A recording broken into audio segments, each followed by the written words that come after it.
Kemarin aku baca di Twitter nih, ada orang yang mau ngelamar kerja terus ternyata dicek slip OJK-nya ada, ya itu, betul. Nggak bisa masuk. Akhirnya nggak diterima gara-gara itu. Ini ada ngelamar kerja ada yang ini ya. Jadi kalau di lembaga keuangan itu salah satu hal yang umum dilakukan. Jadi dari pegawainya BPR, BPR, bank, leasing, mereka itu sudah standarnya adalah ya BI checking pasti dicek. Gitu. Kalau BI checkingnya jelek, kemungkinan untuk diterima pasti kecil. Kenapa? Khawatirnya kan gini, ketika dia banyak hutang macet gitu ya, alhasil dia akan bermain di belakang untuk cari pemasukan tambahan. Kayak ada beberapa cerita gitu kan ya, dia itu datangin nasabah, Pak, saya nanti kok di ACC kita minta tambahan sekian persen. Ya nasabah yang lagi kepepet ya mau aja. Nanti kan laporan keuangan dibikinin kan gitu. Jadi mempengaruhi kerjanya dia gitu ya. Ya, akhirnya kredibilitasnya sulit. Makanya itu tapi umumnya hari ini sedang dilakukan di lembaga keuangan. Tapi kalau di tempat-tempat umum sih enggak lah. Masih jarang ya berarti Pak? Enggak semua ya berarti? Kalau sekarang akhirnya gara-gara berita itu banyak kantor melakukan itu saya nggak tahu. Karena sekarang tuh ngecek kondisi keuangan seseorang tentang kualitas hutang kan sangat mudah. Dulu kan slip atau BI checking itu kan hanya bisa dilakukan oleh lembaga keuangan. Sekarang kan semua orang bisa. Cek pribadi. Satu hari jadi. Langsung Lewat website, masukin KTP, pendaftaran, selesai. Besoknya dapat. Kitanya seperti apa. Gitu. Nah itu yang akhirnya bisa jadi nih. Perusahaan-perusahaan lain nyoba gitu kan. Gue juga deh. Nah, kan banyak sekali perusahaan yang keganggu dengan telepon-telepon dari pinjol. Ya kan? Mereka ditelepon. Padahal mungkin karyawannya udah nggak kerja di situ. Nah itu yang jadi akhirnya orang-orang jadi mikir, ya udah dicek nothing tulus.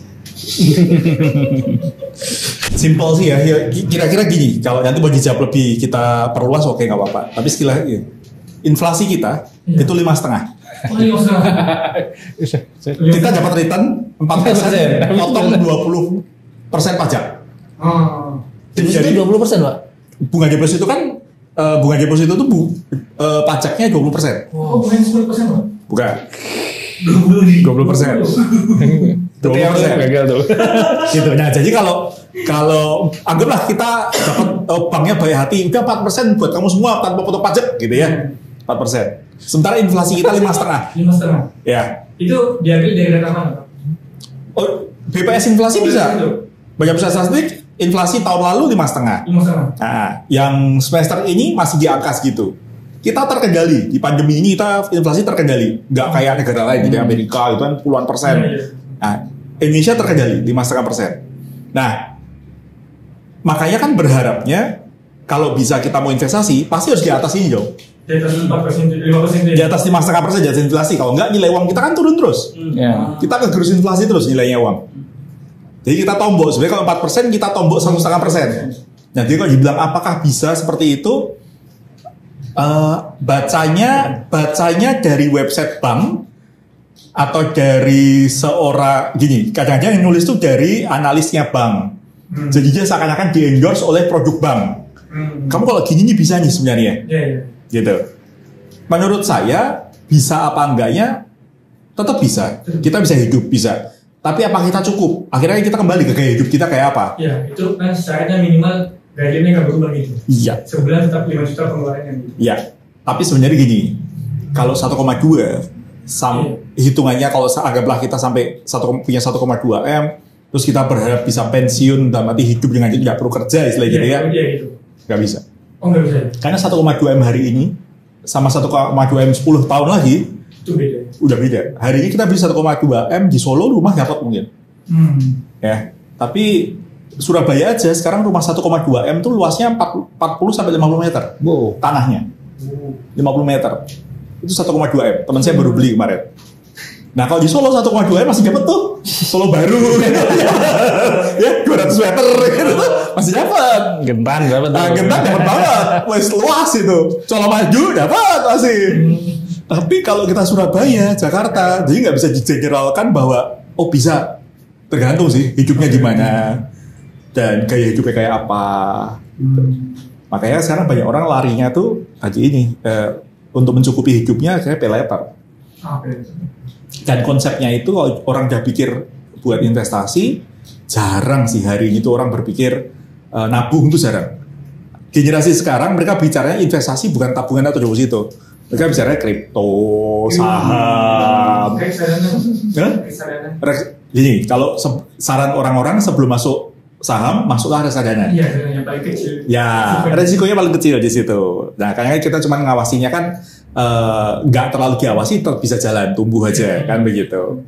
Nah, tapi kalau saham kan memang kita harus lebih detail lagi kan, ngeliatin laporan keuangan, kan gitu. Kalau reksadana kan kita percaya aja sama fund manager jalan, kan gitu. Jadi kalau 4% berat. Kecuali kalau nilainya diperbesar lagi gitu ya. Bukan 1,2 gitu diperbesar lagi. 10. Itu baru. Tapi kalau sendirian cukup sih. Kalau punya anak istri sulit. Sulit ya maksudnya? Sulit lah. Kalau punya anak istri sulit. Makanya saya tuh bilang sama kemarin lagi ngobrol sama PNS. Dia cerita bahwa apa namanya? Gaji UMR itu kan 2,2 Solo, anggaplah 2,2 gitu ya. Itu kan gaji satu orang. Sementara biaya hidup itu kan nggak dihitung satu orang, satu keluarga biaya hidupnya. Nah makanya muncullah generasi sandwich itu tadi bilang, sandwich generation gitu kan. Kenapa? Karena orang tua kita PNS sudah pensiun, ya dia pensiun, tapi sebenarnya dia nggak mampu menghidupi anaknya. Nggak, mungkin kuliahnya masih nanggung, belum selesai, orang tua udah pensiun. Akhirnya si anak sambil kerja. Orang-orang pensiun, si anak sambil kerja, dia punya istri, punya anak, hidupin istri anaknya, masih hidupin orang tuanya, karena orang tuanya udah gak produktif. Akhirnya kan dia jadi beban. Nah, akhirnya kan yang jadi pemikiran orang-orang hari ini adalah gimana kita memutus rantai ini kan, supaya kita nggak jadi sandwich generation. Akhirnya muncullah banyak sekali orang-orang cerita untuk menambah penghasilan, kita upgrade skill, kan gitu. Kayak orang mulai belajar affiliate gitu ya. Affiliate itu kan jadi nilai tambah hari ini buat teman-teman gitu kan. Ada juga yang mereka mulai belajar tentang online marketing lewat Google kah atau kan banyak lah ya online course yang ada di Google itu kan gratis banyak sekali. Dan itu kan mereka bisa juga sertifikat itu diterima di company. Bisa diterima di company. Dan itu satu nilai tambahan. Jadi bukan hanya tentang mengendalikan gaya hidup, tapi juga bagaimana kita bisa meningkatkan pendapatan kita. Mencari pemasukan tambahan. Karena kalau mempertahankan gaya hidup, beratnya gini. Kita mau bertahan pun, mau nggak mau tadi inflasi setiap tahun udah pasti naik 5,5%. Hari ini kita beli kopi Janji Jiwa lah contohnya. Mungkin 20.000 dapat. Tahun depan mungkin bisa 22.000. Karena UMR sudah pasti naik. UMR naik, kopi naik, kan gitu. Jadi udah pasti kita mempertahankan nggak mungkin. Kita hanya berdasarkan, mengandalkan gaji dari perusahaan tuh nggak bisa. Karena yang kita tabung semakin banyak. Hari ini mungkin kita single-single gitu, is okay gitu ya. Tapi kalau ada yang sudah menikah, punya anak, udah mikirin nih, nanti anakku sekolahnya berapa ya? Masuk TK hari ini, kalau TK unggulan sudah minimal di Solo berapa? 5,5, 5 juta? 15. Hah? Nah, kan 10 lebih. 10 lebih kan? Itu baru TK. TK SD oke. SMP, SMA biasa agak turun biayanya. Karena lebih murah ya, SMP, SMA lebih murah. Masuk kuliah, lebih gila lagi kan? Lebih luar biasa lagi.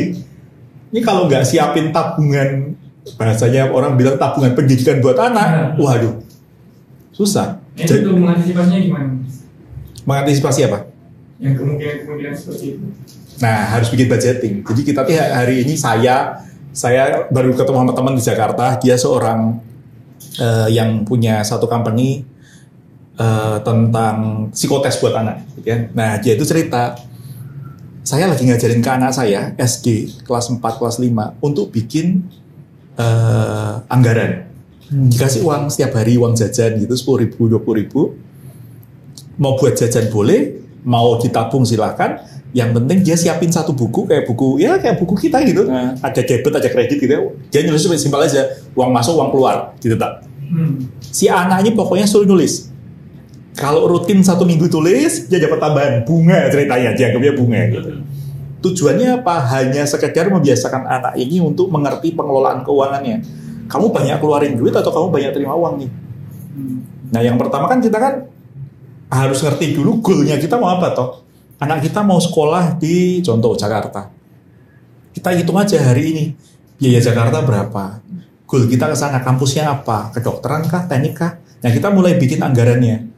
Kita sepakati ada satu channel entah sosial media saya lupa IG atau TikTok, itu dia cerita setiap awal tahun, sebelum awal tahun masuk, dia tanggal 31 sama istri itu sama anak duduk bareng. Dia punya proyektor ditampilin gitu. Tahun ini kita mau piknik kemana? Kumpulin. Oke, piknik tempat ini. Sepakat. Biayanya berapa? Gajinya papa berapa? Gajinya mama berapa? Uang sekolah adik berapa? Mulai nih pengeluarannya dihitung. Nutup nggak buat main ke situ? Karena main kan keinginan ya, bukan kebutuhan kita kan, gitu kan. Nah, kalau cukup, oke, kita ke situ. Kalau nggak cukup gimana? Kadang-kadang ada orang beranjay-anjay. Nanti dapat bonus kok, bonusnya sekian gitu kan. Kan kita nggak tahu. Pandemi kemarin nggak ada perusahaan kasih bonus kan. Ya, jadi dia ngajarin realnya aja dulu.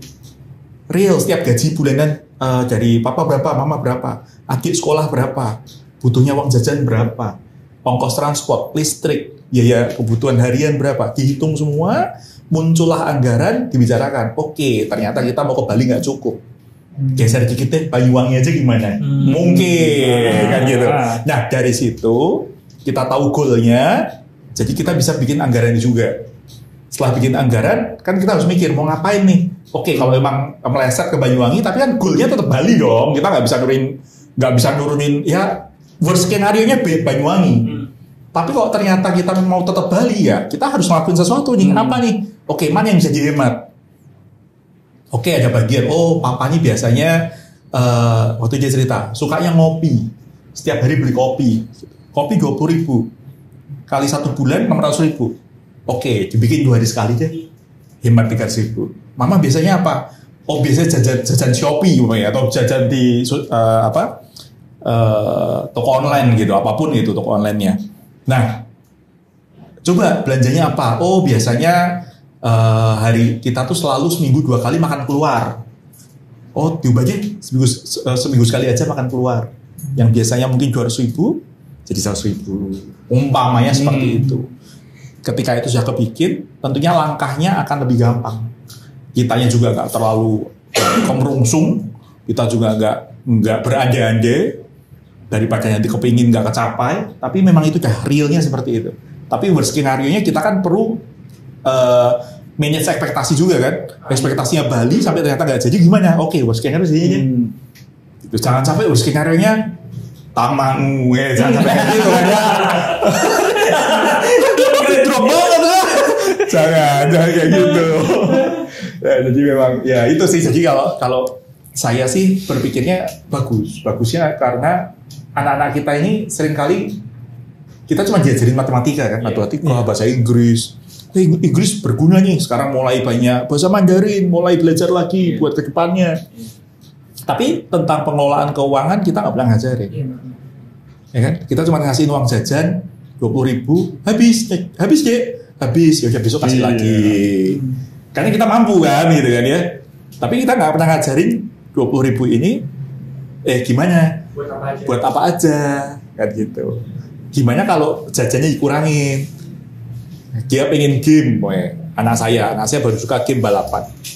Dia pengen game, ya game online sekarang harganya lumayan nih, 200 ribuan gitu kan. Ya saya bilang sama dia, ya oke, kalau itu kamu nabung. Biasanya dia mungkin setiap minggunya dulu tuh dia suka main di Happy Time gitu kan. Nah sekarang ya udah Happy Time nggak dulu, mau nggak nabung buat beli ini. Nanti ulang tahun beli, ya udah beli 200.000, kita hitung berapa dapatnya, udah dibeli.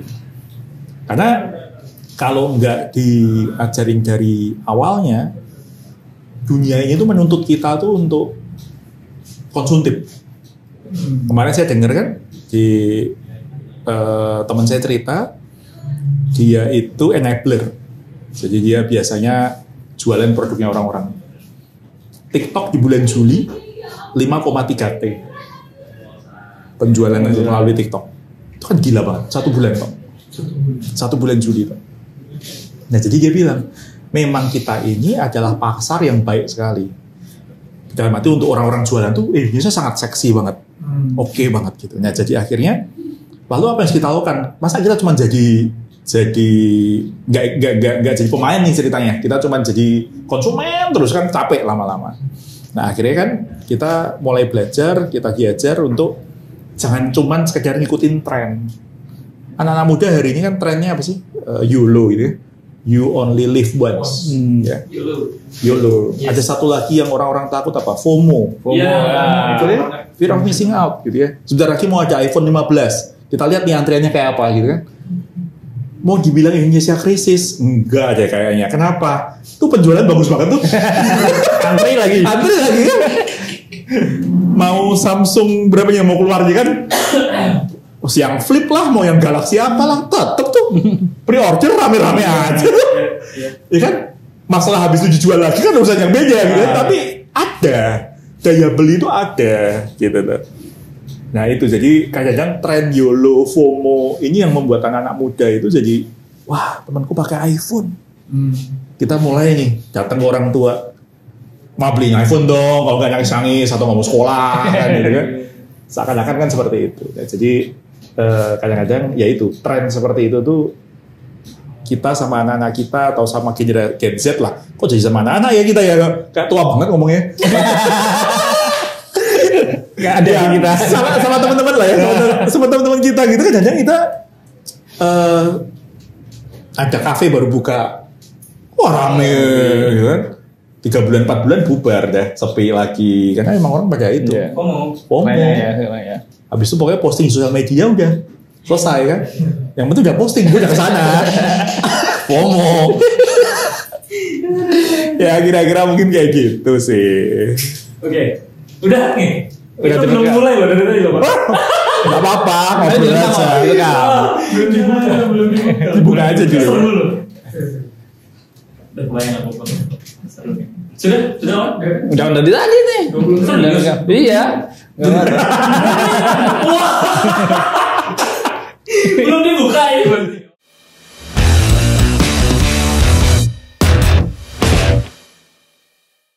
Halo teman-teman saya, balik lagi di segmen Ngobras kita, segmen dimana kita bebas berbagi cerita, sharing pengalaman, ide, gagasan, bahkan topik yang gak ada batasannya kayak gitu. Hari ini kita kedatangan Pak Windy. Mas atau Pak ini ya? Pakai mas aja. Kalau Pak kan kayaknya tua banget kan. Panggil namanya Windy deh, gak usah Windy deh. Oke, Windy. Mas Windy lah, Mas Windy. Mas Windy. Kenapa Mas Windy? Kita ngajak Mas Windy ke sini karena kita lagi pengen ngebahas apa ya? Karena berkaitan sama ini sih. Teknologi sekarang kan hitungannya berkembangnya pesat banget, yang mana memungkinkan kita untuk sangat konsumtif gitu loh. Ya. Kayak apa-apa serba gampang. Kayak gitu tuh. Imbasnya kan ke keuangan kita. Nah kayak orang-orang yang nggak ada uangnya tapi banyak mau tuh akhirnya yang ngutang. Kayak sekarang kan berarti banyak fitur kayak pay later, bahkan ada pinjol kayak gitu-gitu. Nah kita mau bahas itu nih sama Pak Windy. Kira-kira apa baik dan buruknya gitu, bagusnya apa sih gitu. Kita ngebahas soal finance ya jatuhnya. Iya, jadi keresahan teman kita ya. Teman kita itu kan kemarin dicurhatin, Mas, mungkin nggak ya aku bisa punya rumah, mungkin nggak ya aku usia gini aku sudah punya tagihan segini gitu. Dan dari keresahan itu kita kebetulan kemarin ketemu Pak Windy, ngobrol-ngobrol, Mas Windy nih. Kenapa jadi Pak ya? Ketemu Mas Windy, terus ngobrol-ngobrol, lagi ngobrolin apa ya Pak? Ngobrolin ternyata banyak relate teman. Mas Windy juga menemukan ternyata banyak teman atau adik-adiknya gitu ya, yang generasi sekarang ini sering banget karena dengan kemudahannya itu nutul pay later, beli kopi aja pay later gitu, dan ternyata itu kerekam semua. Aku dulu punya teman ini kasus, ya dia sengaja minjem pinjol biar nggak di biar nggak bayar gitu. Dia sengaja Pak, sengaja terus. Tapi aku nggak tahu akhirnya gimana ya. Nah ternyata kayak gitu terekam ya Pak, terekam dan ya mungkin nanti obrolan kita akan mengedukasi itu dan juga untuk bagaimana generasi muda atau generasi kita ini bagaimana menyiapkan keuangan kita untuk masa depan gitu. Nah kita ngopi dulu. Thank you. Nah buat kalian yang baru banget ngebuka ini, kalian siapin makanan yang lumayan banyak karena ini bakal seru banget. Ini bakal panjang banget ini pembahasannya, seru banget. Aku yakin pasti kalian semua ini relate gitu, di masa-masa sekarang. Apalagi di Gen Z dan generasi sandwich itu tadi. Ya, aku masuk Gen Z Mas. Oh iya, Gen Z awal. Saya juga Gen Z. Saya juga Gen Z. Gen Z. Ini nggak bisa. Tapi saya bermutu kok. Gen Z bermutu, bermuka tua maksudnya. Itu benar. Jadi Mas Windy ini adalah ahli keuangan juga, terus direktur atau Pak? Saya komisaris. Komisaris di salah satu BPR Batari. Jadi kita akan membahas tentang keuangan lah intinya gitu. Mungkin dimulai dari kasus tadi yang disampaikan Pak. Maksudnya dengan kemudahan pay letter Mas. Gak jadi loh, saya gak jadi. Mas. Jadi dengan ya. Mungkin edukasi dulu ya. Pay letter itu sebenarnya apa sih Pak? Apa sama dengan pinjol atau mungkin kalau dulu pas belum ada teknologi mungkin ini ya rentenir ban pelecet mungkin ya Pak. Mirip ya. Ya mungkin Mas Windy bisa menjelaskan gitu ya. Pay letter pinjol atau bisa disamakan ban pelecet atau enggak gitu ya. Oke. Ya, thank you banget undangannya nih, bisa sharing sama teman-teman tempat ini gitu ya. Mas Alki juga Mas Bayu, thank you banget. Nah, jadi sekilas begini sih. Hari ini kan kita kan ramai dengan namanya fintech gitu ya, financial technology gitu.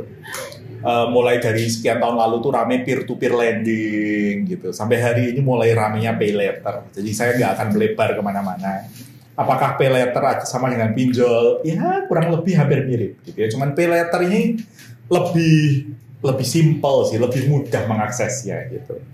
Kalau hal simple yang hari-hari relate sama kita aja, kalau kita mau order online gitu ya, makanan online gitu ya, apapun itu lah, mau pakai GoFood, GrabFood atau apapun, sekarang udah gak ada promo. Ada promonya kalau pakai pay letter, ya kan? Kalau pakai pay letter tuh promonya lebih gede gitu. Nah, siapa yang nggak tergoda gitu kan ya kalau kita ada pay letter belanja 100.000 gitu, makanan 100.000 cuma suruh bayar 80.000, banyak akan tergoda gitu. Nah tadi kalau ditanya pay letter itu apa, jelas sebenarnya simpel aja. Pay letter kan kalau pay kita bayar, letter nanti, tujuannya ya bayar nanti gitu ya, gitu aja. Kita menikmati, tapi fungsinya bagus sebenarnya. Pay letter kan kita membayar nanti, menikmati manfaatnya hari ini. Sebenarnya bagus gitu. Nggak jauh beda dengan kayak kita kalau kita Tempo guru. Ya, jadi kalau yang dagang, yang usaha gitu. Enak itu Pak kalau buat usaha kadang usaha kain batik gitu lah ya. Kainnya datang duluan nih. Gitu kan, temponya bisa seminggu, 2 minggu, tapi nggak jadi barang. Udah bisa dikelola dan bisa jadi duit. Kan gitu. Nah, bedanya kalau kita bicara tentang hutang untuk usaha, pay letter ini banyaknya konsumtif masalahnya. Jarang digunakan untuk sesuatu yang produktif. Ya tadi saya cerita tentang pay letter itu untuk pesan makanan, hal simpel aja. Mungkin sekarang ada lagi yang pay letter untuk piknik gitu ya, untuk tamasya gitu kan. Mau di breakdown sampai berapa lama gitu. Maksimal kalau tidak salah 24 bulan sih setahu saya. Tapi kalau ada yang keluarin 36 bulan ya nggak tahu.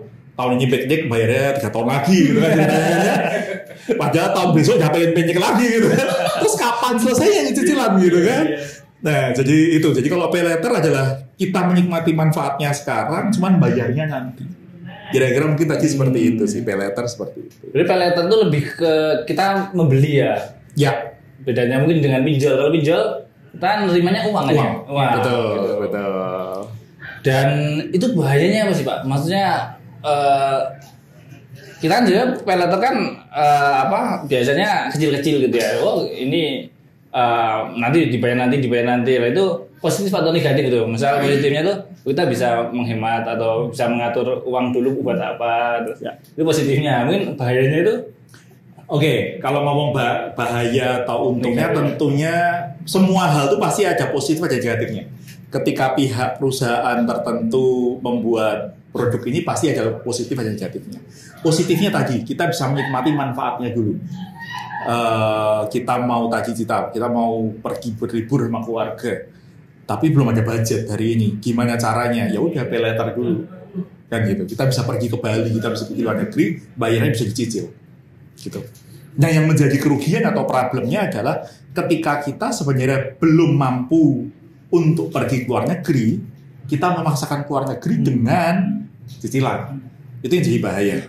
Gitu. Bahayanya apa gini? Karena saya bekerja di institusi keuangan, jadi saya itu sering kali kalau kita mau ada nasabah, calon nasabah yang mereka mau mengajukan pinjaman, kita biasanya kan melakukan namanya Slick ID, gitu ya.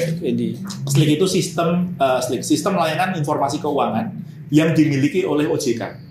Jadi kan semua data keuangan itu kan semua masuk ke OJK. Nah, saya bisa cek tuh di situ. Oh, si nasabah ini punya pinjaman di mana saja. Nah, hari-hari ini, mungkin bukan hari-hari ini, 2 tahun terakhir, itu tuh ketika saya nge-print Slick, dulu biasanya tuh tipis karena paling kartu kredit dan bank. Sekarang mulai banyak nih e-commerce gitu.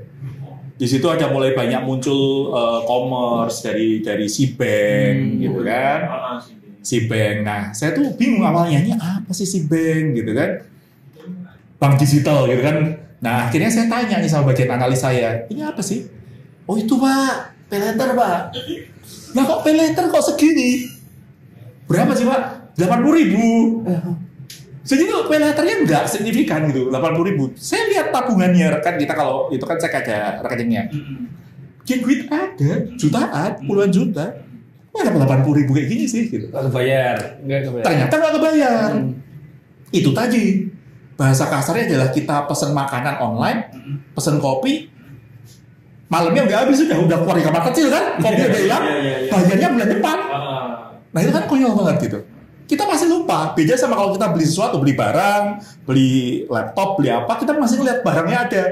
Kita lihat barang pasti kelihatan ingat tuh, punya utang. Pressure enggak ya? Nah, waduh gak kebayar gimana nih gitu saja ya kan?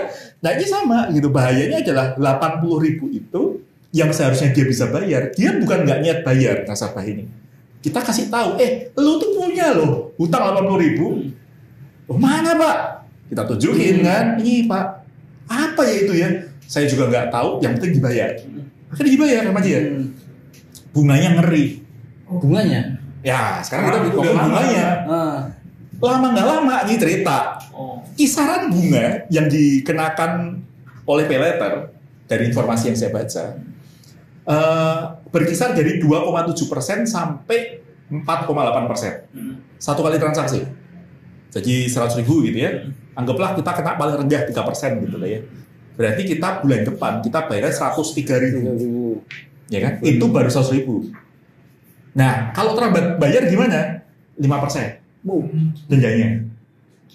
5% dari yang belum dibayar. Itu dari yang belum dibayar? Dari yang belum dibayar. Berarti 103 tadi 103 tadi, tambah 5% lagi. Oh, bukan 100.000-nya? Bukan 100.000-nya. Kan sudah 103 yang utangnya jadi. Iya. Kan gitu.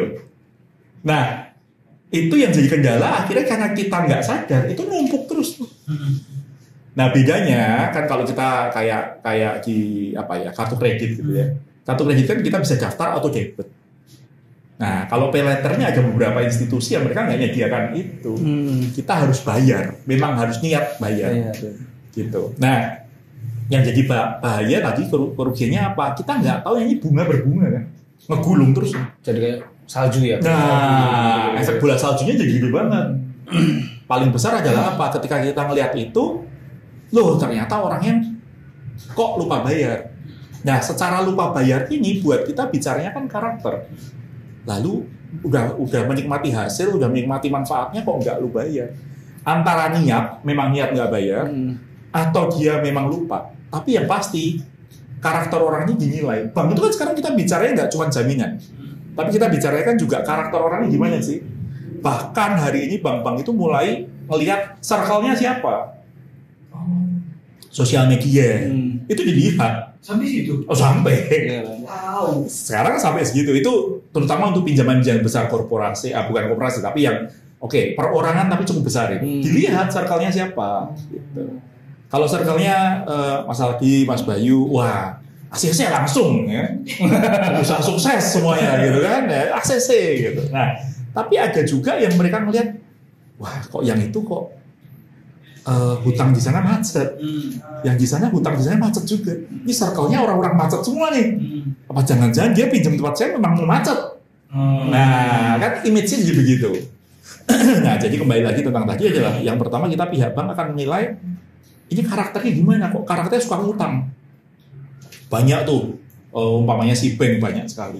Terus pay letter yang lain buat tamasya umpamanya ada juga. Loh ini sebenarnya dia tuh iya sih. Kenapa nggak dibayar langsung gitu ya? Atau kalau emang dia bilang wah lah gimana? Ini kan ada manfaatnya, ada potongan segala sesuatunya gitu. Iya bisa dihitung. Kalau ada potongan tentunya dia nggak mungkin macet kan begitu. Nah ini yang harus kita gali lebih dalam. Saya sebagai pihak bank saya menggali lebih dalam ke pihak nasabah. Ini kenapa kok bisa lupa? Apakah lupa? Kan kita bisa cocokin tuh. Oh tanggal sekian, tagihannya sekian juta. Di tabungannya ada nggak sih sebenarnya? Kalau nggak ada di tabungannya berarti kan memang, oh ya dia memang besar pasak daripada tiang kan? Lebih besar pengeluaran daripada pemasukan. Nah itu yang jadi akhirnya kerugiannya akhirnya apa? Kebutuhan modal usahanya yang harusnya diajukan ke bank menjadi tidak disetujui.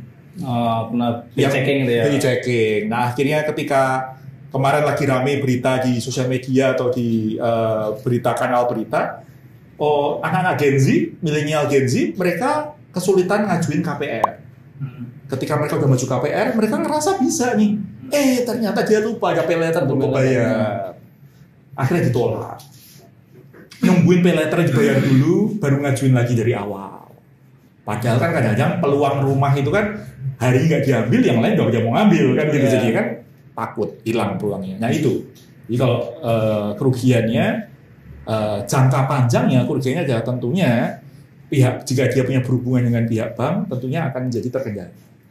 Namanya di merah. Ya, bukan cuma bank ya saya bicara tapi leasing, mobil, motor dan juga mungkin tadi ngobrol ada yang ngelamar kerja misalnya juga ada yang ngecek itu ya Pak. Nah jadi ada juga kan lagi rame tadi cerita Mas Haji cerita di Twitter lagi rame.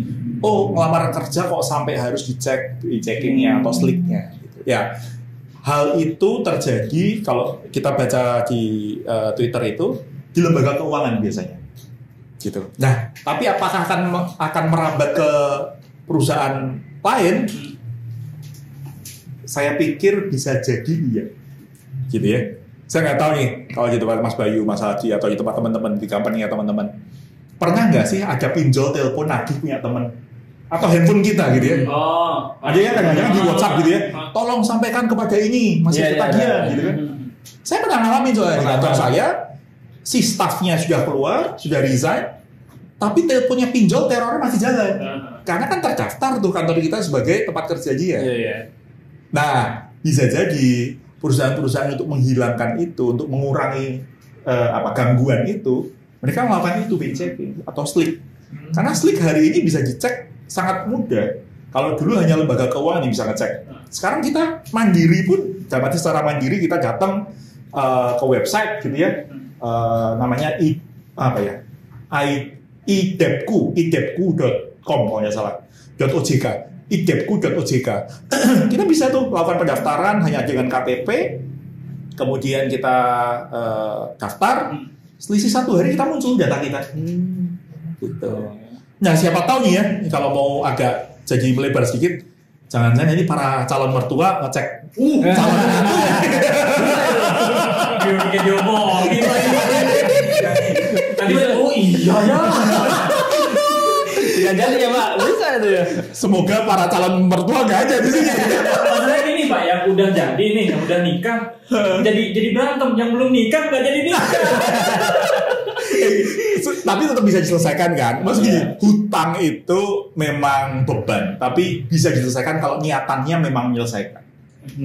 Niatannya memang menyelesaikan. Caranya apa? Banyak macam sih. Kalau udah terikat hutang gitu, ada banyak macam. Tadi kita sempat cerita juga tentang bagaimana kita meningkatkan pendapatan. Selain berhemat gitu ya, kalau berhemat ya oke, pasti bisa. Tapi selain itu kita bisa meningkatkan pendapatan kita. Nggak hanya mengandalkan pendapatan dari kantor kita, tapi kita bisa dapat kerja sampingan. Nah itu kan bisa buat tambahan untuk kita menyelesaikan tanggung jawab kita. Karena hutang itu sifatnya harus dibayar. Iya. Wajib. Hutang. Nah, kalau ngomongin itu, aku penasaran, Mas. Kalau ngebutihin lagi kayak kan tadi kan misal namaku merah nih udah nih di Slip OJK nih. Buat ngebalikin itu lagi bisa nggak Mas? Kira-kira Mas? Kalau sudah lunas ya sudah. Oh Jadi gitu. putih. Artinya gini, bukan putih dan merah, tapi gini. Kan kalau di saya nggak bawa contohnya, maaf.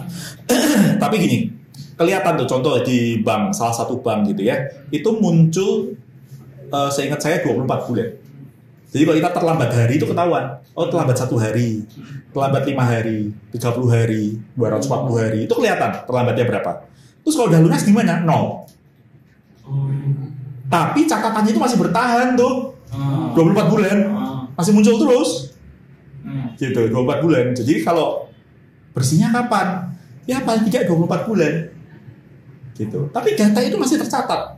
Bukan terus hilang enggak, tapi terrekod bahwa apa? Contoh hutangnya kartu kredit gitu ya, maaf. Kartu kredit hutang sudah selesai. Selesainya dengan cara apa? Apakah dihapus bukukan atau dihapus tagihkan atau memang lunas? Nah, lunasnya kapan? Itu kelihatan. Semuanya kelihatan, tercatat dan terekam, bahasanya mungkin selamanya. Tapi kalau yang terlambat-terlambatnya ini terekam berapa lama? Itu yang terekam sekitar 24 bulan. Berarti itu bakal tetap jadi hambatan untuk Enggak, kalau udah lunas ya Kalau sudah. udah lunas. Oh. Kan jadi catatan aja ya, Pak. Tapi itu jadi catatan, jadi catatan. Oh bahwa ini dulu pernah terlambat gitu. Kita kan bisa tanya, kita sebagai pihak bank kita akan tanya, kenapa kemarin terlambat? Ada kondisi apa? Oh kemarin pandemi, nggak bisa jualan, kan gitu. Oke, kita kan bisa toleransi gitu kan. Terlambatnya kapan? Ya kalau bisnisnya makanan ya pandemi kemarin kan bubar semua. Gitu, jadi kira-kira. Paylater kan setahu aku datangnya pas pandemi juga malahan Mas. Ya. Iya nggak sih? Betul, pinjol paylater sebenarnya udah lama, cuman baru rame ya kemarin. Karena orang mulai ngelihat ini gampang nih buat dapat pinjaman kan. Iya. Sangat mudah. Memaksa orang untuk pakai fitur itu gitu. Nah, Jatuhnya. mau nggak mau. Dan itu sebagai strategi juga mungkin. Misalnya salah satu platform yang minjemin itu biar akhirnya kan terikat juga ya Pak. Belanjanya di situ. Belanjanya akhirnya ke situ gitu. Betul. Jadi habit sekarang Mas. Iya. Jadi kalau kita ngomong lah ya kayak startup yang unicorn gitu kan. Mereka kan punya dana nganggur tuh banyak. Buat ngeluarinnya gimana ya? Salah satunya kan fitur paylater. Oke. Dia ngeluarin duit tapi dapat bunga kan. Dapat tambahan juga. Dapat tambahan juga, returnnya balik juga, dan kita jadi itu tadi dalam tanda kutip loyal, bukan loyal, jadi candu kan, Ikat juga gitu. Jadi ya tapi paylater ini saya tadi cerita di awal bermanfaat. Ya. Ketika memang digunakan dengan benar, dengan pertimbangan yang baik, gitu, dengan bijak, pengelolaannya baik, paylater bermanfaat. Iya. Karena ada saja ketika memang lagi butuh gitu, ya wes paylater dulu kan gitu. Tapi harus ingat, harus dibayar. Masalahnya kalau lupa bayar. Utang harus dibayar, bro. Woi. Ayo utang. Yang punya utang sama Mas Adi suruh bayar ya. Yang utang. Cara menggunakan dengan bijak itu gimana Pak? Kalau paylater terus pinjol lah gitu. Biar jadi manfaat gitu. Biar jadi manfaat. Oke. Biar jadi manfaat untuk paylater bisa bermanfaat itu tentunya yang pertama adalah memang kita harus tahu bahwa memang kita mampu bayar. Kalau memang kita nggak mampu bayar, lebih baik jangan dulu. Kan kalau kita ngomong secara mendasar kan ada kebutuhan dan ada keinginan. Manusia itu cenderung mengejar yang diinginkan, bukan yang dibutuhkan. Saya butuh nge-gym contohnya. Tapi saya nggak langsung serta-merta join gym. Gitu kan. Butuh itu. Karena saya nggak kepingin nge-gym gitu kan. Tapi kalau ngejar keinginan, wah saya habis ini saya pengen makan bakmi. Gampang saya jalan ke bakmi. Gitu. Jadi maksudnya gini, manusia ini kan ngejarnya keinginan. Nah, kita harus bisa kendalikan keinginan kita. kalau memang itu belum urgent banget. Dan umumnya pay letter ini umumnya nempelnya sama sesuatu yang konsumtif, bukan sesuatu yang produktif. Gitu. Nah, jadi yang pertama adalah kendalikan dulu keinginan kita. Gitu. Ubah menjadi kita fokus ke kebutuhan kita dulu nih apa. Yang kedua adalah kita harus benar-benar bisa mengelola pemasukan kita berapa. Sesuai nggak? Oke, pay letter ini saya mau apa nih? Mau berlibur sama anak istri, umpamanya gitu. Atau sama teman-teman, healing lah, gitu kan ya. Pusing ya. Self reward kan. Wah, udah habis lembur terus self reward dulu dong, kan gitu, nginep hotel gitu. Nah, pertanyaannya setelah balik bukan healing kan, pening kan jadinya kan. Gitu kan. Gitu. Nah, jadi kita harus cek juga mampu nggak kita bayar ini. Gitu. Karena pay letter kan punya jangka waktunya. Ada yang sebulan, 3 bulan, 6 bulan, 12 bulan. Lah mau berapa lama gitu. Saran saya sebisanya kalau emang nggak perlu pay letter jangan pay letter. Tapi kalau emang perlu pay letter sebisanya sependek mungkin. Biar bunganya nggak gede. Ya biar bunganya gede. Yang pertama, yang kedua ya biar segera selesai hidupnya aja gitu kan ya.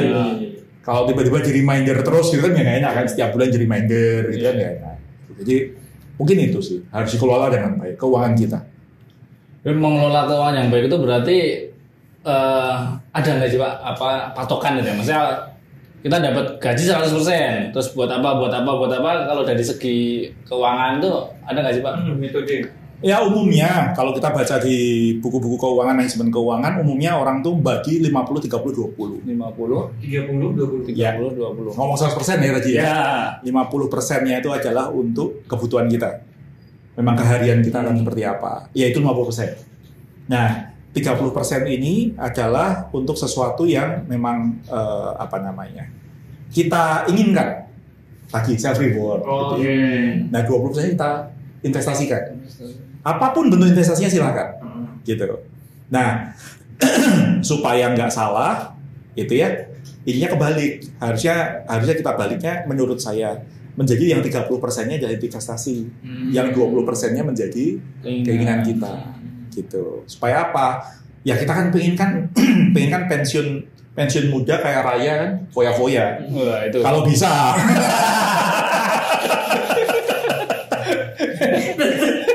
Akhirnya ya. Lah kalau mau dibalik lebih bagus lagi kalau bisa 50% investasi, 30% buat kebutuhan, 20% buat keinginan. Kalau bisa. Kan gitu. Nah, jadi konsep ini apakah paten? Enggak. Tapi normatifnya orang-orang bilang seperti itu. Karena kebutuhan paling besar, porsi paling besar memang kebutuhan hidup kita. Baju, makan, ya toh, rumah mungkin gitu, tempat tinggal. Nah, itu memakan porsi paling besar, 50%. Setelah itu 30% kalau bisa investasikan. Gitu. Investasi dalam bentuk apa? Terserah. Yang paling simpel tabungan, paling simpel. Gitu kan? Kalau tabungan juga kok tabungan sedikit ya bunganya, kalau di bank umum 2%, ada yang kalau nggak sampai sekian juta nggak dapat bunga, malah kepotong biaya admin, pajak biaya admin habis sudah kan gitu. Nah, jadi investasinya banyak macam nih. Sekarang teman-teman saya yakin lebih jago, lebih pintar investasi. Ada banyak macam saham, ada reksadana, ada obligasi juga ada. Sekarang obligasi juga pemerintah juga banyak banget kan, ori gitu kan. Nah, jadi ada banyak macam investasi. Yang terakhir ada keinginan. Yang self reward 20%. Healing gitu. Kalau kita ke Bali biasanya. Ke Bali. Pensiun muda kayak Raya apa ya? Kalau bisa tapi.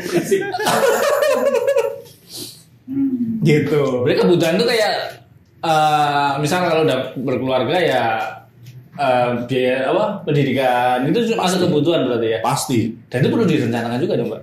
Pastinya, kalau memang bisa direncanakan kita rencanakan, gitu. Perencanaan keuangan itu harus bisa perencanaan keuangan itu harus bisa direncanakan sampai sedetail mungkin yang memang kita butuhkan. Bahkan untuk keinginan kita, kalau bisa direncanakan. Keinginan kita, healing, gitu ya. Jangan healing yang mendadak, gitu kan ya. Gua capek, besok pengen healing ke Singapura. Ya, kan boya-boya. Tiketnya mahal, ya, peleter loh. Ya, kalau direncanakan dapat tiket murah bisa ya, Pak? Bisa lah, lebih bisa loh. Nah, sesuatu yang terencana itu pasti akan lebih baik kan gitu. Jadi kalau bisa hal sedetail apapun itu, sekecil apapun itu kita rencanakan dengan baik. Kalau ada lebihnya, ya itu doa kita semua ada lebihnya gitu kan. Tapi paling tidak terencana semuanya. Jadi kebutuhan utama lagi kita bilang makan, baju, pakaian yang pantas, bukan yang mahal tapi yang pantas kita pakai. Kemudian tempat tinggal itu wajib kalau kita ada keluarga. Kalau masih single enak mungkin bayar kos lah kira-kira. Kosnya berapa, makannya sebulan berapa. Ini harus dipikirin juga. Oh baju, bulan depan mungkin ada undangan Sweet 17 mau gitu kan, atau undangan apa gitu. Lamaran kerja harus beli kemeja putih atau apa, ya disiapkan kan gitu. Nah setelah itu kan baru kita bicarakan tentang investasinya. Investasi apa? Hati-hati, banyak investasi bodong juga, ya kan, yang berkedok investasi MLM gitu kan, hati-hati. Kalau mau save ya carilah institusi keuangan yang memang itu benar. Bank digital hari ini menawarkan suku bunga yang cukup bagus gitu. Atau tadi ori, kemudian saham juga bisa. Kalau mau ikut saham harus tahu juga, jangan hanya sekedar FOMO gitu ya. Wah ini udah naik nih, beli deh. Begitu beli di pucuk, dibanting sama katanya. Bablas duitnya. Kan gitu ya, mau untung jadi buntung gitu. Jadi sedetail mungkin itu direncanakan, termasuk pendidikan anak. Hari ini kalau memang punya anak gitu kan, masih TK, SD-nya mau kemana? Semua orang tua kan pasti pengennya ngasih anak yang terbaik. SD-nya nggak apa-apa, TK, SD-nya mau pakai SD yang favorit. Ya gitu, berapa biaya masuk SD? Berapa mas? Tadi 10 jutaan kali ya? 15, TK 10, SD 15. Nah, TK 10, SD 15. Itu di sini ya, di Solo. Di Solo. Kalau di Jakarta udah beda lagi. Surabaya kayaknya mahal juga. Nah, Surabaya mahal juga. Ya kan gitu kan, berbahagia yang di Solo gitu kan. Nah itu jadi dikelola yang baik saja. Kita SD pengen kemana, SMP pengen kemana, anak-anak kuliah pengen kemana, itu kita harus rencanakan. Oke, biayanya berapa sih kuliah kedokteran hari ini, berapa ratusan juta, ya kita kelola dengan baik. Ngelolanya di mana? Apakah harus dengan tabungan? Ada banyak macam. Tadi dengan investasi bisa. Kalau mau save, investasi sesuatu yang safe. Atau hari ini ada banyak produk keuangan, asuransi pendidikan juga ada. Kemudian asuransi untuk kesehatan ada. Karena konsep asuransi itu kan mengeluarkan uang kecil untuk menyelamatkan uang besar. Kan gitu. Supaya kalau terjadi sesuatu kita enggak, ya bukan ya habis-habisan, tapi enggak, kita jangan nambah sedikit lah kalaupun kurang kan gitu. Ya kira-kira mungkin begitu. Mahal ya mas? Apanya? Sekolah anak. Belum banyak, makanya harus direncanakan itu. Harus direncanakan. Mau direncanakan? Jadi sebenarnya merencanakan keuangan itu seperti merencanakan hidup juga ya. Pasti. Iya ya, Pasti. Sangat penting itu. Harus sedetail itu loh mas. Iya. Soalnya hidup kita mau nggak mau ya tetap perlu itu. Ya kayak usaha lah ya. Betul. Usaha jalan ya tetap butuh cash, butuh itu ya Pak. Yes. Jadi tadi dibilang harus direncanakan, saya setuju banget. Karena sesuatu yang direncanakan itu bisa mengurangi stresnya kita. Kenapa bisa mengurangi stres gini? Karena kalau kita direncanakan semuanya, kemungkinan hal yang tidak kita inginkan terjadi itu semakin kecil. Tapi kalau nggak kita rencanakan, kita kaget nih. Contoh, maaf, kita udah rencanakan budget untuk kesehatan, asuransi, gitu ya, 100.000 sebulan. Gitu. Ternyata maaf nih, dari kita sakit, ya sudah kan kita tidak klaim asuransi. Entah itu mau pakai BPJS, mau pakai apa, kan harus ada itu dikeluarkan. Daripada kita nggak, lah ngapain pemerintah, gue nggak percaya sama pemerintah, nggak usah ikut BPJS. Umpama lah akhirnya sakit beneran, ya sudah kan habis, tabungan semua keluar dan segala sesuatunya. Nah itu harus hati-hati,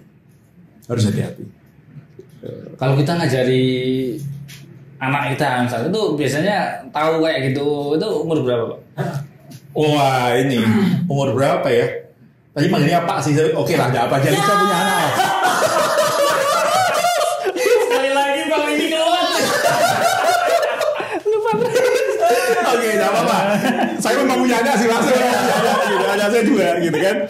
Tapi gini, mulai sejak berapa gini? Literasi keuangan, pengetahuan tentang keuangan itu menurut saya harus diberikan ke anak-anak kita sedini mungkin.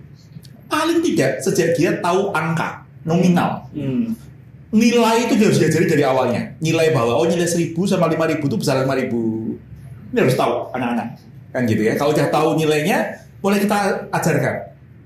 Kan kita SD itu kan kadang sudah mulai ngasih uang saku. Kan gitu ya. Ini uang saku 10.000, 20.000 buat jajan. Nah namanya anak, kembali lagi kan ngelihat snack gitu, wah enak nih snacknya wafer kan gitu, jajan konsumtif kan gitu. Nah mulai kapan sedini mungkin? Tujuannya apa? Supaya anak ini tahu bahwa antara kebutuhan dan keinginan ini tahu bedanya dulu. Hari ini mungkin anak-anak kan, wah kok berat banget tuh ngajarin anak sampai kebutuhan keinginan, iya. Karena kalau kita keras dengan anak kita hari ini, jangan berarti keras adalah baik, keras yang baik ke anak kita hari ini, maka di kemudian hari anak kita tidak akan nyusahin kita. Tapi kalau kita lunak sama anak kita hari ini, di kemudian hari anak kita akan nyusahin kita, itu pasti.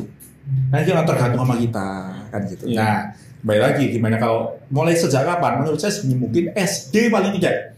Karena SD sudah mulai tahu nominal angka gitu ya, sudah mulai agak besar ya. 100.000 tambah 10.000 udah tahu gitu. Nah, gitu. Jadi mulai dari segini mungkin SD harusnya sudah bisa gitu. Nah, lalu kemarin saya sedang cerita sama teman saya di Jakarta. Dia cerita kalau anaknya itu mulai kelas 3 SD, 3-4 SD saya lupa. Nah, itu dia mulai ngajarin anaknya untuk mulai bikin catatan keuangan. Kayaknya ribet banget, saya difotoin kemarin. Ini loh bentuknya kayak gini, cuman kolom 2, uang masuk, uang keluar. Buat apa? Keluar buat apa? Betul. Ya. Jadi uang masuk hari dapat uang jajan 20.000. Mereka suruh nyatet uangnya keluar buat apa? Oh dapat dari papa. Papa pulang dari luar kota dapat uang ya, oke. 50.000 catet. Sampai di akhir 1 minggu diperiksa nih sama mamanya. Kayak apa uangmu? Sisa berapa? Kalau habis ya sudah. Ini tujuannya bukan untuk betul dan salah, benar dan salah atau enggak, tapi mendidik anak kita. Kalau itu salah, ya biarkan itu jadi sebuah pelajaran yang bermanfaat buat dia. Kalau sudah benar, tinggal kita tingkatkan teruskan, kan gitu. Nah, dia melihat, oh anak ini banyak jajan. Jajannya apa? Jajannya sesuatu yang nggak sehat, namanya gitu. Nah, mamanya mulai ngajari. Oh, yang ini lebih baik, yang ini kurangin. Kamu kalau mau jajan yang seperti ini, kan gitu. Itu hal-hal simpel. Ketika anak-anak ini bisa mulai ditata secara keuangannya, dia bisa catat sendiri, dia ngerti, dia bisa mengendalikan semuanya itu. Maka besarnya ketika dia dewasa, doanya kita adalah dia bisa mengelola keuangannya dengan baik. Dia tahu mengendalikan keinginannya dia, supaya fokusnya kepada kebutuhan maupun investasi. Kemudian dia nggak terlalu FOMO gitu ya, fear of missing out. Temannya pakai iPhone, dia juga pengen iPhone. Tapi dia bisa melihat, oh aku pengen iPhone harganya 10 juta umpamanya. Aku harus nabung sekian lama. Dia bisa ngatur itu. Gitu. Nah, itu akan sangat baik. Nah, saya pun hari ini juga kepinginnya kalau nanti ada guru-guru yang dengerin ini gitu ya. Cobalah di sekolah itu mulai sedikit dimasukin. Gitu, dimasukin tentang hal ini. Gitu. Tidak hanya matematika ya, Pak? Tidak hanya matematika, tidak hanya bicara tentang jumlah-jumlah, pengurangan segala sesuatu, enggak. Tapi bicara memang aplikasinya untuk apa sih matematika? Ekonomi, bicara akuntansi. Gimana sih anak-anak SMA kan akuntansi diajarin kan? Tapi nggak diajarin pengelolaan keuangan pribadi. Gitu. Beberapa waktu lalu saya sama Mas Bayu kalau nggak salah ada juga waktu kita HIPMI di SMA Batik, Mas Bayu ada ya? Enggak ya. Nah, waktu itu kita sempat tuh ada satu kelas, saya lupa diampu oleh teman kami, bicara tentang pajak. Itu anak-anak SMA bingung semua nih, pajaknya apa? Padahal bentar ini mereka mau kuliah, mau kerja. Paling tidak kalau kita mau jadi wirausaha, dia harus ngatur keuangannya, harus ngatur pajaknya. Nah ternyata SMA belum diajarin, gitu. Nah jadi menurut saya, yuk kalau emang mau orang tua kalau yang dengerin atau yang bakal jadi orang tua, mulai dari hal kecil, ya. Tapi sebelum ngajarin anak-anak, pastikan kita juga lakuin, ya kan? Karena kan ada bahasa London kan ngomongnya kan ya. Example speaks louder than words kan gitu. Daripada kita ngomong terus sama anak, ayo catat. Apa aja nggak pernah nyatet, ngapain sih kan gitu kan? Apa aja nggak pernah nyatet. Nah, sekarang anak-anak kalau itu kan bicara tentang manual, gitu. Sekarang aplikasi banyak. Tapi kan ribet banget kalau pakai aplikasi. Ya catat aja manual. Uang masuk, uang keluar. kepengen apa, nanti orang tua mulai nyampingin, mah aku pengen beli game. Jangan berpikir game itu jelek, ya. Bisa jadi itu self reward buat dia. Aku udah belajar setahun loh, nilaiku bagus loh. Boleh nggak aku uang tabunganku buat beli game? Kasih aja. Uang itu jatah dia loh. Kan gitu aja. Gamenya berapa? 200.000. Oke, kita rencanain berapa banyak sih yang harus ditabung, berapa lama sih harus ditabung. Itu akan baik buat dia di kemudian hari juga. Saya pikir gitu. Jadi pengelolaan keuangan itu sangat penting untuk masa depan gitu ya Pak. Setuju. Aku nabung Mas dulu Mas. Tapi baru 2 hari udah tak ambil lagi. Bagus. Udah pecahin. Gitu ya. Celengannya ayam gitu betul ya. Kalau enggak udah dibeliin yang bagus tuh, yang rada keras gitu. Wah, hancurin. Seminggu udah buka lagi. Soalnya dulu kita nggak diedukasi. Iya. Cuma dia dulu. Kalau saya nggak dibuka, nggak saya pecah waktu itu. Saya tuh kan orangnya nggak pecah gitu. Cuman dia dibalik terus. Ngalamin ya. Biar nggak ketahuan sama orang tua kita kan. Diambil gitu pakai lidi ya. Kita tarik gitu. Dan dia edukasinya ngumpulin duit, nggak boleh diajarin ngelola gitu. Kita perlu kok menikmati apa yang sudah kita punya atau yang sudah kita raih. Menikmati itu perlu, gitu. Self reward itu perlu. Tapi jangan dikit-dikit self reward ya. Dikit-dikit healing. Kalau ngomong-ngomong soal itu, Mas, kapan waktu yang tepat untuk kayak self reward dan sesimpel ini deh, membedakan kebutuhan sama keinginan kan beda tipis ya. Kayak kita kan butuh makan, tapi apa yang dia makan itu kan sebenarnya keinginan kan. Yes. Kayak kita makan di depan di angkringan depan ya sebenarnya cukup. Tapi aku pengen McD ya, kayak gitu. Itu salah nggak sih Mas? Kembali lagi, bukan tentang salah dan benar kan, ini bedanya memang tipis tadi. Saya setuju.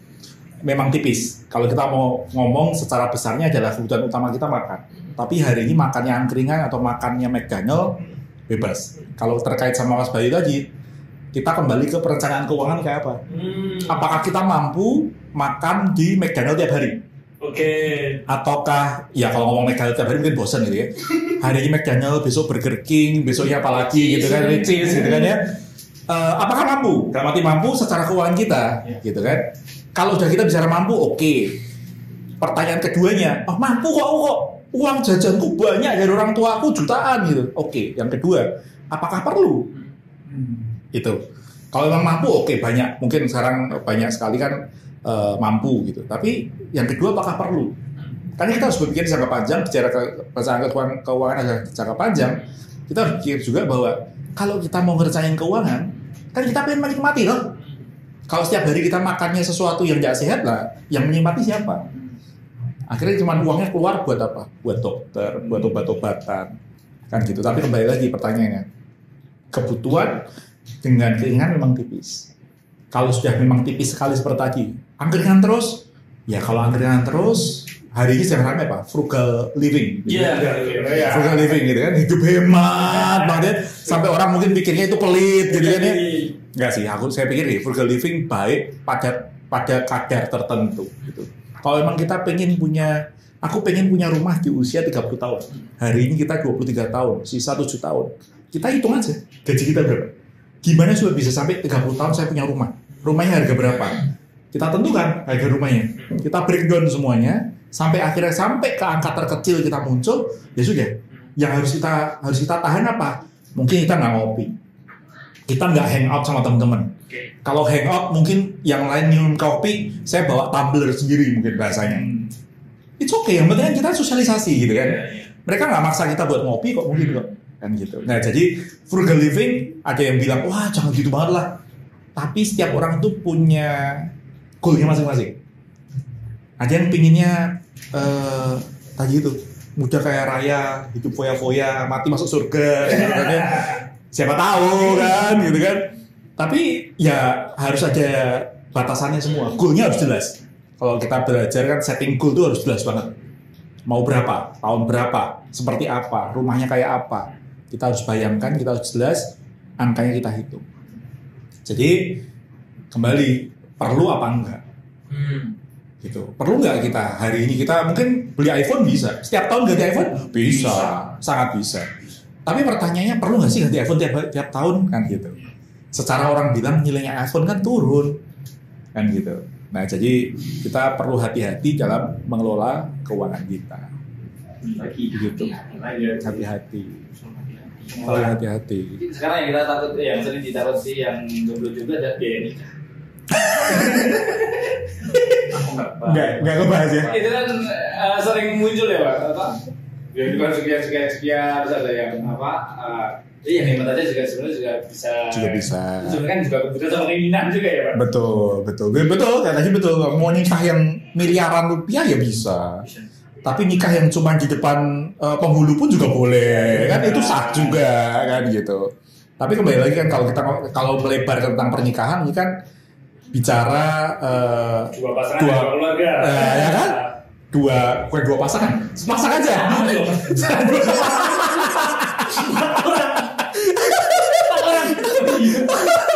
Sepasang aja jangan sepasang. Cukup satu Nggak orang. usah. Banyak kan? Banyak kan? Double dip dan gitu kan. Ya, jadi ya kalau kita menikah ya itu akan lebih kompleks karena ada keluarga yang dilibatkan. Kita harus bijak-bijak bicara sama orang tua kita juga kan, supaya nggak menyinggung mereka. Halo, bapak kaya kok kamu nikahnya gitu dok lah, beda cerita lagi kan gitu. Hati-hati lah kalau tentang hal itu. Tapi sebelum nikah tentunya kan kita bicara tadi seberapa dini kita bisa merencanakan keuangan kita, goalnya apa, nikahnya kapan, punya rumahnya kapan. Jangan sampai ketika calon mertua datang tanya gitu kan, tabungannya udah berapa, rumahnya ada di mana, dan kita semuanya masih berandai-andai gitu kan, ya nggak bisa juga. Kita harus siapin semua yang baik. Sekalipun saya waktu nikah saya belum punya rumah, saya mengakui itu. tapi biaya checking aman. Iya, nanti biaya checking yang Nanti tuh. Biaya checking dulu tuh. iya ya, biaya checking isinya ini peletor semua ya. Aduh. ini beli kopi aja ngutang mau ngelamar anak saya. Ya. Ngutang masih oke, nggak kebayar lagi. Wah, tuh berat itu jadinya. Itu ya. Dan ada titipan pertanyaan? Tadi ada mau nanya lagi nggak? Udah ya. Oh, bagus ya. Oke.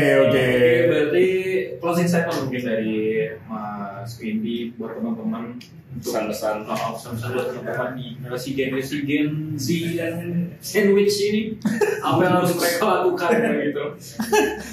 Tadi mungkin saya ulang sedikit aja. Jadi bahwa memang kalau kita mau bicara pengelolaan keuangan, kalau kita nggak punya goal, capek, cuma nyatet toh. Ya kita cuma nyatet terus, tapi kita harus punya goal sih. Saya pilih start dengan goalnya kita mau apa. Nggak usah banyak-banyak lah. Kita nggak usah ngomong, wah 10 tahun lagi saya pengen gini. Kalau bisa, oke. Tapi nggak semua orang bisa membayangkan sepanjang itu. Paling nggak gini, kita bicara tahun depan aku pengen apa sih? At least semua orang kan pengen ya setahun sekali pengen menikmati hasil gitu ya, berlibur gitu. Cobalah rencanakan yang baik. Berliburnya kemana? Mulai dibudgetkan yang baik. Jadi set goal-nya yang pertama. Yang kedua belajar untuk membuat perencanaan keuangan. Budgeting. Budgetku untuk ngopi sekian, budgetku untuk hangout teman sekian, budgetku untuk apa kalau sukanya baca buku, mau beli buku sekian. Demennya nonton, it's okay, setiap bulan nonton nggak apa-apa. Apakah itu boros? Tergantung. Perencanaan keuangan kita lihat, oh ternyata porsi yang harusnya buat kebutuhan atau keinginan dari 20% tadi sudah kepake 17%, sisa 3%. Padahal bulan masih 8 bulan. Nah gimana? Ya wis, kita tahan. Jadi set goal, atur perencanaan keuangan dengan baik. Dan yang terakhir ya atur supaya bagaimanapun kalau memang kita punya utang, rencanakan itu untuk dibayar dengan benar sesuai dengan kontrak yang ada. Jangan cuma asal percaya. Kadang-kadang kita tuh lupa ya, ketika waduh ini mau KPR nggak kita baca gitu kan. Oh hitung-hitungnya nggak baca, pokoknya tanda tangan aja ya, karena rumahnya udah jadi. Belajar baca, ngerti lah. Kalau nggak ngerti tanya sama staffnya. Dia mengerti jatuh temponya kapan, setiap tanggal berapa, nominalnya berapa. Karena ada banyak produk yang hari ini tuh kita ngomong KPR tadi di awal, promo bunganya hanya 3% setahun. Ternyata tahun kedua berubah jadi 15%. Padahal kita ngitungnya mampu kok bos, gimana mampu kok. Begitu tahun kedua gemeter nih kita lihat angkanya, kok naiknya banyak gitu. Saya mendapati itu banyak soalnya, jadi mereka kaget. Tiba-tiba cicilan awal 1,6 berubah menjadi 2,5. Ya 900.000 dari mana nanti bayarnya? Dia nggak siap. Coba dimengerti. Itu aja dari saya. Jadi hati-hati perencanaan keuangan secara dini, sejak dini. Kemudian kelola dengan baik, set goal, dan nikmati aja hidup ini, jalani prosesnya ada, dinikmati aja. Nice. Itu dia tadi. Aku yakin ini bukan mungkin lagi. Ini sudah sangat mengedukasi teman-teman semua. Obrolan hari ini sangat bermanfaat buat hostnya ini. Berarti ya, kita ini sangat bermanfaat sekali. Soalnya pengelolaan keuangan itu ya menyinggung banyak hal. Cari jodoh, keluarga, anak, masa depan gitu. Jadi sangat penting. Kayaknya aku sih sebenarnya pengen ngobrol lagi sebenarnya. Nanti kayaknya bakal ada part 2. Part 2-nya nanti ini tips menagih utang ke teman yang sering nggak bayar. Itu ya. Itu ya. Terima kasih Mas Windy. Thank you. Semoga bermanfaat. Bye teman-teman semua. Bye, thank you.